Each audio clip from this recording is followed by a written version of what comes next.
Nous les appellerons Stéphane et Sébastien. Le premier, la quarantaine, ancien cadre de l'industrie. Le second, animateur socioculturel d'une quarantaine d'années. Ils se sont connus en 2018 comme Gilets jaunes à Lorient. Sébastien va participer au mouvement du 10 septembre. Le mouvement des Gilets jaunes, donc j'ai pu y participer il y a quelques années.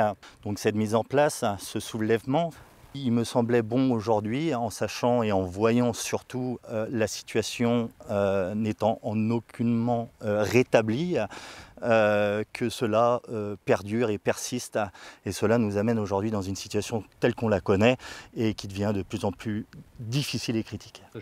Sébastien, lui, garde un souvenir amer de l'issue des Gilets jaunes. On a vu des choses qu'on n'avait pas forcément envie de voir et on nous a amenés indirectement à faire des choses qu'on n'aurait jamais dû faire. Concrètement ? Concrètement, on va parler de casse, tout simplement. Ce quinquagénaire avoue des fins de mois compliquées. Même s'il souhaite un changement pour sa situation personnelle, dans un premier temps, il va rester à l'écart du mouvement du 10 septembre. Bizarrement, c'était une démarche citoyenne, anonyme. Et finalement, il y a déjà des partis politiques qui sont en train de s'approprier le truc. Ça n'a même pas commencé. Stéphane, lui, estime que ce rendez-vous peut être un appel à chaque citoyen pour réfléchir sur sa propre situation. Il rejette toute idée de violence.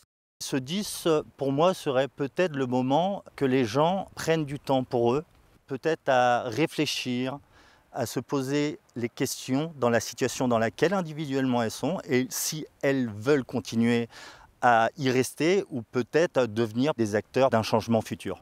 Pour ces anciens gilets jaunes, la même colère gronde depuis près de 10 ans. Mon changement à moi, ça serait d'inverser les rôles, c'est-à-dire que les pouvoirs, les politiques vivent à notre place et puis que nous, on puisse vivre à la leur. Parce que c'est bien beau de... Voilà,